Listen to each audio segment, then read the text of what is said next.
Ya, kita mulai Bapak Ibu sekalian yang dirahmati Allah Ta'ala. Bismillahirrahmanirrahim. Assalamualaikum warahmatullahi wabarakatuh. Alhamdulillahi Rabbil Alamin, alladzi an'amana bi ni'matil imani wal islam. Ashhadu an la ilaha illallah wahdahu la syarika lah, wa ashhadu anna Muhammadan abduhu wa rasuluh.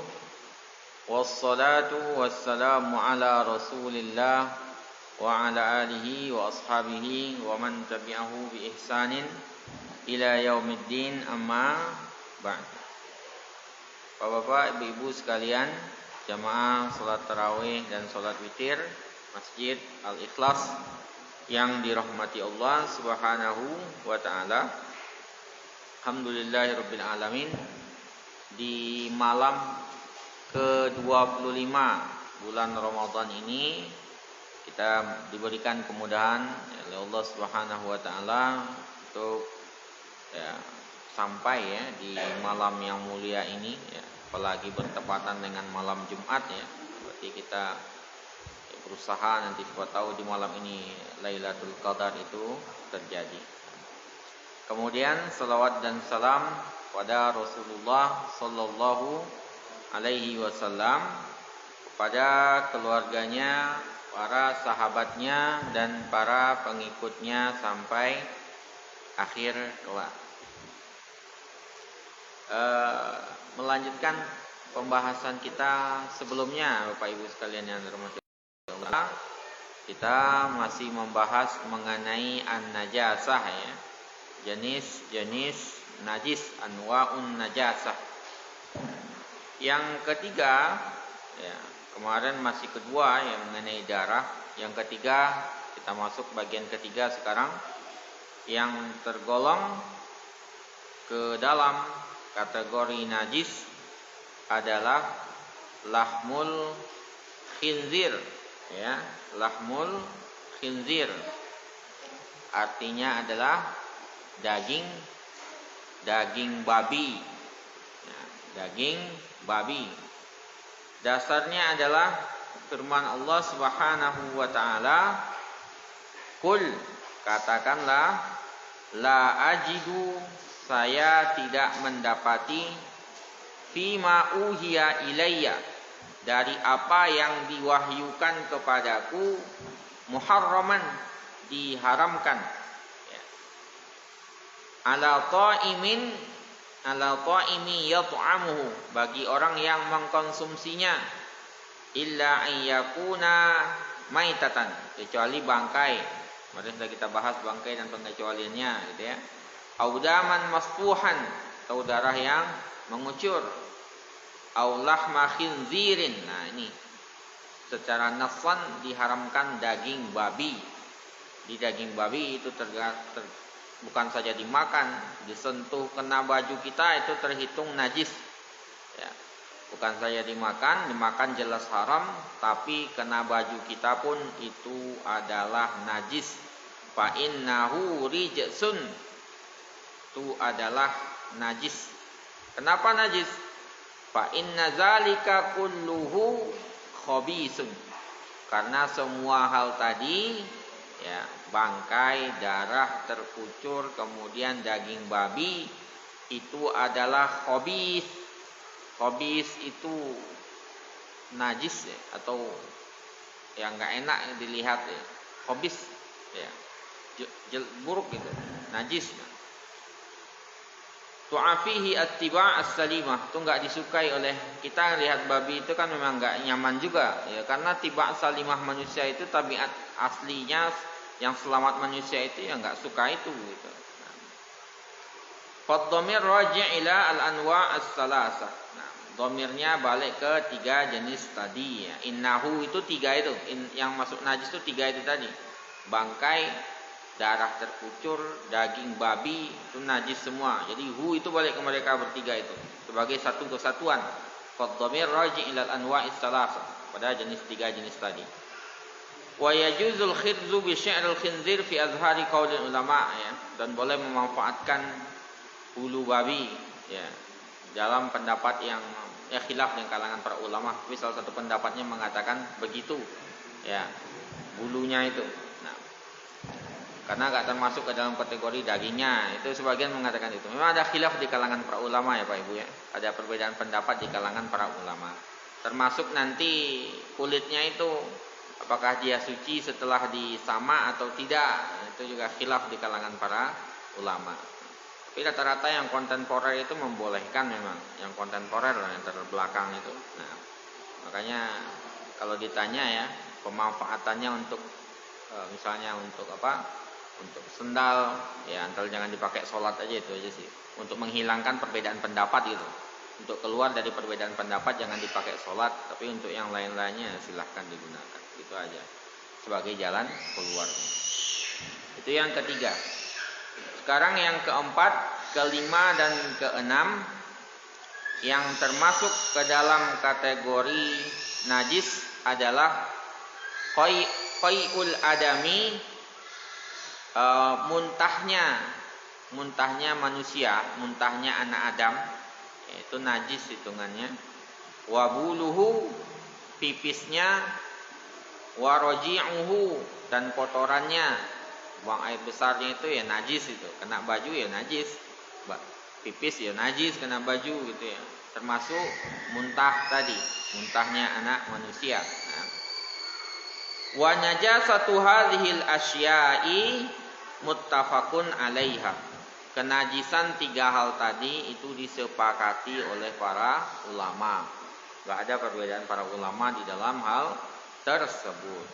Illa annahu, kecuali hanya saja yu'fa an yasiril qai.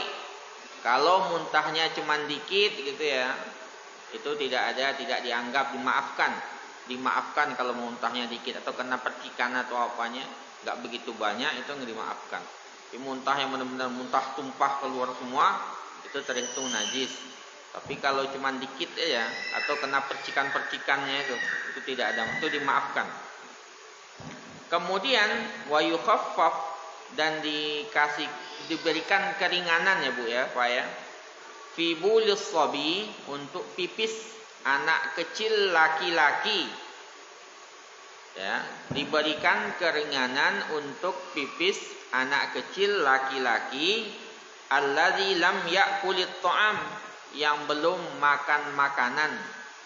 Anak kecil kalau masih makannya ASI, air susu ibunya, belum makan makanan yang lainnya, maka dia diberikan keringanan untuk membersihkannya, fayuktafa fi tathhirihi, untuk mensucikannya cukup dengan birrosyi dipercik-percikkan air. Misalnya pipis anak kecil laki-laki di badan kita, lagi digendong misalnya bapak punya cucu misalnya, digendong misalnya, terus dia pipis anak kecil laki-laki tadi, belum makan apapun, cuman ASI saja, maka kita untuk membersihkannya cukup dipercik-percikkan. Tapi anak laki-laki, kalau anak perempuan enggak, anak laki-laki, dipercik-percikkan. Apa dasarnya? Dasarnya itu hadis Ummi Qais radhiyallahu anha. Ada hadis Ummi Qais radhiyallahu anha. Ummi Qais ini atat Nabi sallallahu alaihi wasallam. Ummi Qais ini datang menghampiri Nabi sallallahu alaihi wasallam. Bi ibnin laha, dia punya anak laki-laki digendong, dibawa kepada Nabi sallallahu alaihi wasallam, menemui Nabi, ya. Lam yablu an yakul ta'am, belum makan sama sekali, jadi cuma ASI saja. Jadi Ummu Qais menghadap Nabi bawa anak laki-lakinya yang belum makan sama sekali, cuma ASI saja. Ya. Wa anna ibnaha, kemudian anak laki-lakinya tadi bala fi hijrin Nabi, pipis, digendong sama Nabi, anak Ummu Qais laki-laki, anak laki-laki Ummu Qais gendong Nabi, pipis di gendongan Nabi. Apa yang dilakukan Rasul? Pada Rasulullah sallallahu alaihi wasallam bima'in, Nabi minta air. Ya, minta air. fanadhahu ala thawbihi, ya, fanadhahu artinya ada dipercik-percikkan, ya, dipercik-percikkan, ya, ala thawbihi, ke bajunya beliau, dipercik-percikkan air tadi enggak dicuci, ya, cuma dipercik-percikkan air aja. Walam yaghsilhu ghuslan, dan beliau tidak membasuhnya atau mencucinya sama sekali. Anak laki-laki Miqais, jadi pipis Nabi dipercik-percikan air aja sama Nabi, Bu, ya. Nah, muttafaq alaihi. Nah.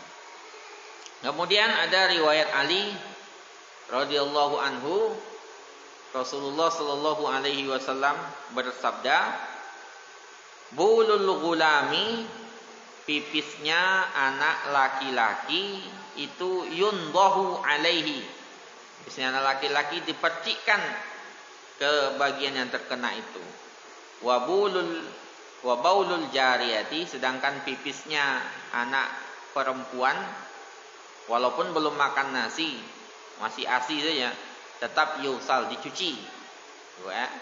Jadi kalau anak laki-laki cukup dipercik-percikan air, kalau anak perempuan itu dicuci walaupun belum makan nasi sama sekali. Ya, itu bedanya anak laki-laki dan perempuan di dalam hadis. Qala Qatadah mengatakan, Qatadah itu muridnya Ibnu Abbas itu ya sepupunya Nabi. Wa hadza ma lam yut'ima, ini kalau keduanya belum makan.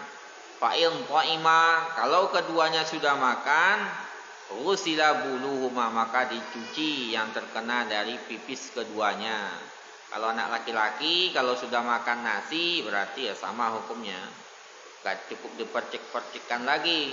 Kalau udah makan nasi berarti, atau makan yang lainnya lah selain ASI, berarti harus dicuci ketika itu. Nah, ini hadis riwayat Ahmad, ya, di juga Ashabus Sunan kecuali An-Nasa'i. Nah,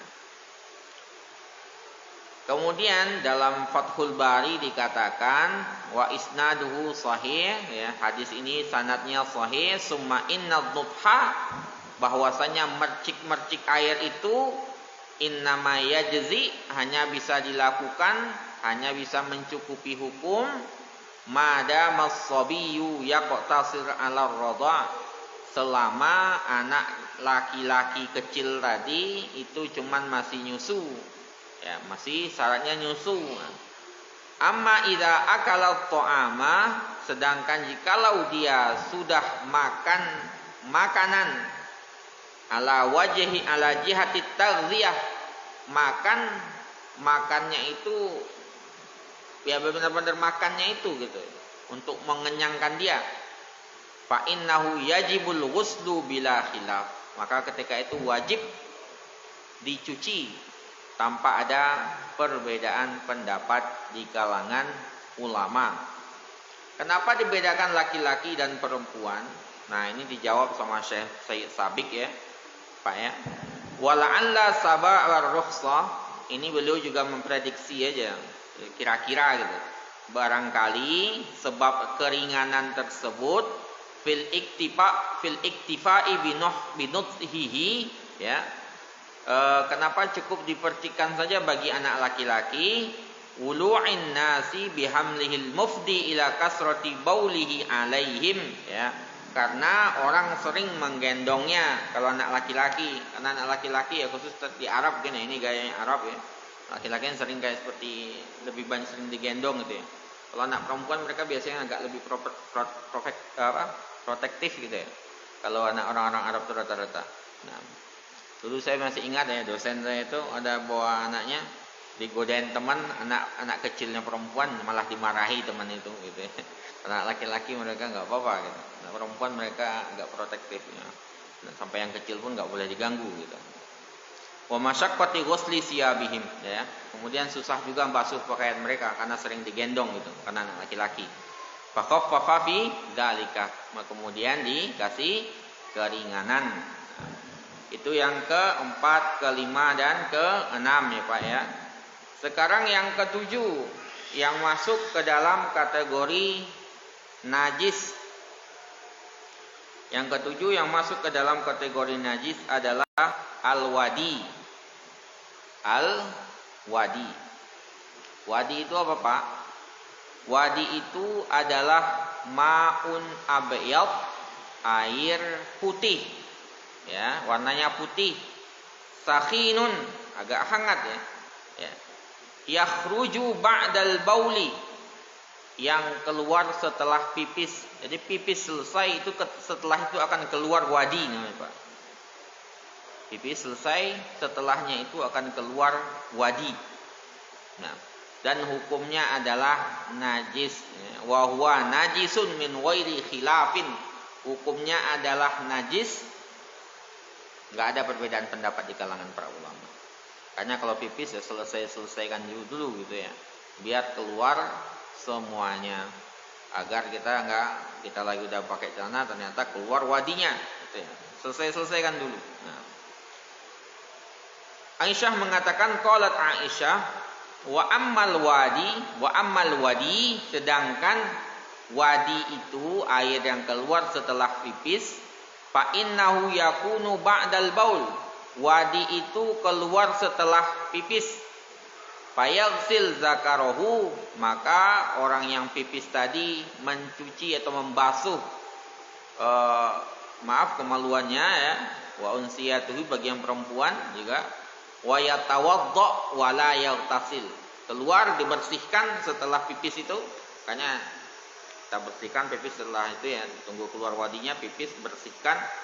Wa yatawadda, dia berwudu, wa la yaghtasil, enggak usah mandi ya, karena enggak ada mandinya. Karena cukup dibasuhkan kemudian berwudu dan tidak usah mandi. Ya, riwayat Ibnu Munzir. Kemudian Ibnu Abbas radhiyallahu anhu juga mengatakan, ya, al-wadi wal madi ini tiga ini kita bahas nanti, Pak ya. Ada mani namanya, ada wadi, ada madi. Ya. Kalau mani itu adalah mandi, sedangkan madi dan wadi yang kita bahas ini, wadi itu fa fihi ma isbahut tahur, maka cukup dengan berwudu ya. Nah, dibersihkan. Kemudian ada riwayat dari Al-Baihaqi wa ammal wadi, sedangkan wadi wal mazi dan mazi, nanti bagian berikutnya kita bahas mazi, maka cukup kata beliau igsil zakaraka au masakiroka, ya, dibasuh kemaluanmu itu, wa tawadda wudu'aka lis-shalah, baru berwudu setelahnya. Jadi setelah pipis itu kita tunggu dulu keluar madhi itu, baru dibersihkan, kemudian setelahnya berwudu. Cara bersih ya cukup dengan membersihkan kemaluannya tadi gitu ya. Nah, jadi itu wadi, Pak ya. Namanya wadi.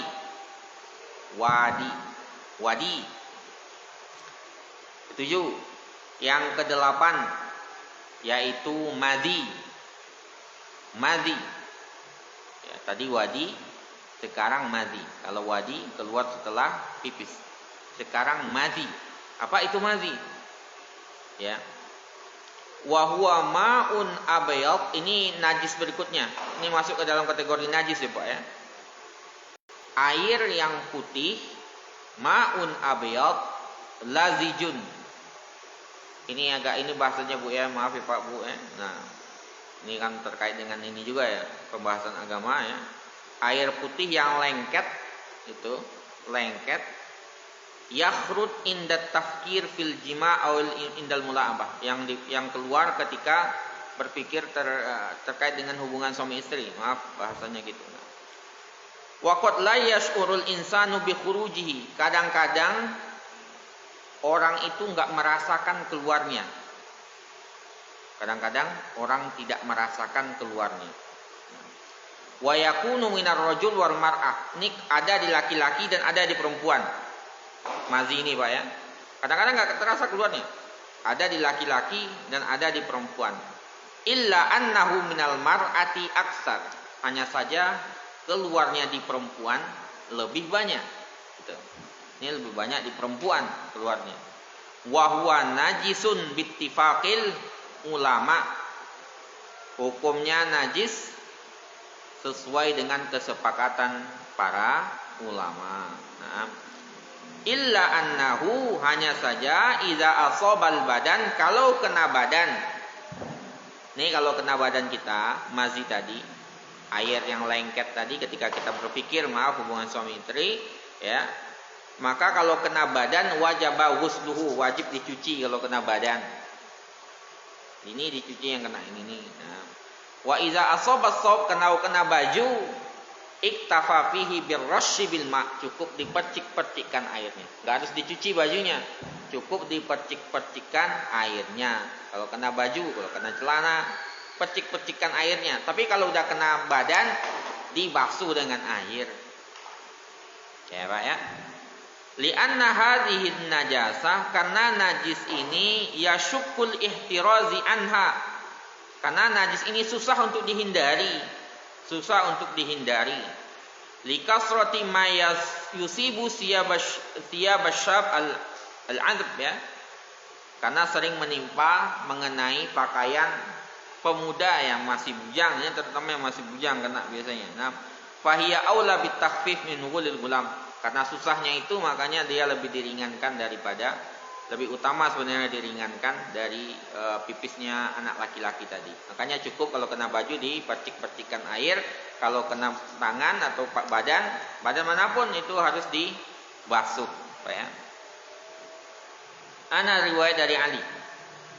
Ali bercerita, kuntu rajulan mazza'an.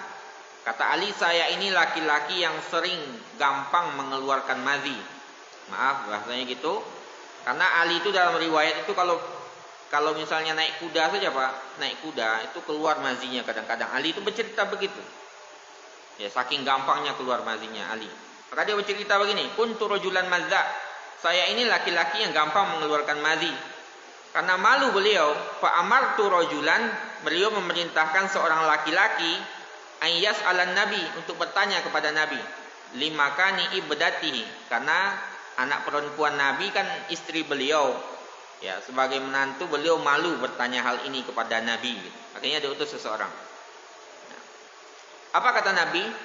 Tawadda, ya. Berwuduklah, waghsil dzakaraka, dan basuh ya kemaluanmu itu, gitu bahasanya dalam bahasanya Rasulullah. Nah, ada riwayat lain dari Sahal bin Hunayf radhiyallahu anhu. Sahal bin Hunayf ini dia juga sama, kuntu alqi minal madzi syiddatan wa ana. Gara-gara mazi ini saya mengalami kesusahan yang luar biasa, kata Sahal bin Hunayf. Gimana tidak? Wa kuntu uksir minal ightisal. Dia sangka harus mandi. Akhirnya dia keluar mandi. Padahal dia sering mengeluarkan mazi itu. Si Sahal bin Hunayf ini. Kemudian dia bertanya kepada Rasulullah, ya Rasulullah, kaifa bima yusibu saubi minhu? Gimana yang terkena baju saya? Kata Rasulullah, yakfi ka an ta'khudha kaffan min ma'in. Kau ambil saja air segenggam tangan, ya. Segenggam tangan. Fatandhah bihi saubaka. Kau percik-percikan ke pakaianmu, haitsu tara, di bagian mana yang engkau lihat, ya, annahu qad asaba minhu, yang terkena. Jadi Sahal bin Hunayf ini Pak, disangkanya harus mandi sehingga beliau terkena mandi. Setiap hari mandi terus beliau. Akhirnya mengadu kepada Rasulullah. Kata Rasulullah, cukup engkau memercikkan air. Ambil air segini, cucikan ke bajumu, tidak usah mandi gitu. Nah, tidak usah mandi. Nah, jadi ini menegaskan kepada kita bahwasanya kalau mazi itu cukup dengan kalau kena baju dipercikkan, kalau kena badan baru dicuci Pak ya. Dan keluarnya seringkali adalah ketika terkait berhubungan memikirkan hal yang terkait dengan hubungan suami istri. Banyak keluarnya di perempuan, laki-laki keluar, perempuan keluar, tapi banyak di perempuan. Tukar mazi. Kalau yang wadi itu keluar tadi habis pipis. Makanya kalau kita habis pipis, selesaikan dulu benar-benar selesai. Nah, keluar mandi setelah itu. Dibersihkan, berwudu, selesai. Gitu ya Pak ya. Jadi jangan kita tergesa-gesa akhirnya wadi itu gitu. Wadinya keluar. Nah, mungkin itu yang kita bahas pada malam hari ini. Apakah ada yang mau dipertanyakan Bapak Ibu sekalian yang dirahmati Allah Subhanahu wa taala terkait dengan pembahasan kita di malam hari ini ya, mulai dari tadi lahmul khinzir, daging babi, kemudian muntah anak Adam, pipisnya dan kotorannya, kemudian waldi dan madi. Ini kita belum selesai dari jenis-jenis najis. Nah, sampai di sini apakah ada yang mau dipertanyakan? Fadhal.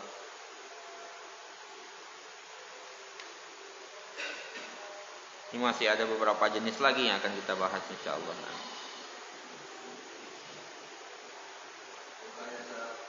Gimana? Assalamualaikum warahmatullahi wabarakatuh.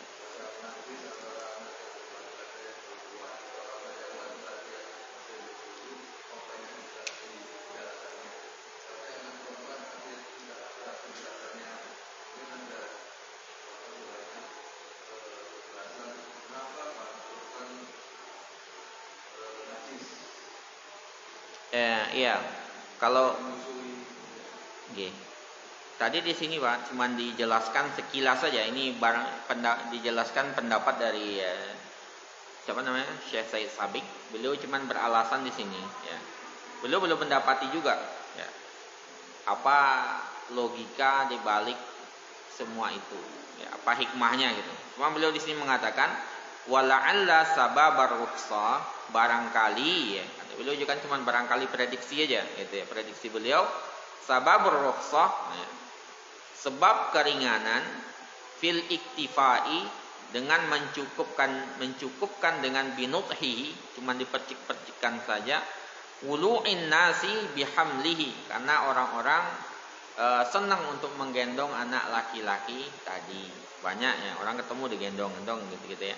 Bihamlihi al-mufdi ila kasrati bulihi alaihi, yang akan menyebabkan anak kecil tadi sering pipis kepada mereka gitu ya.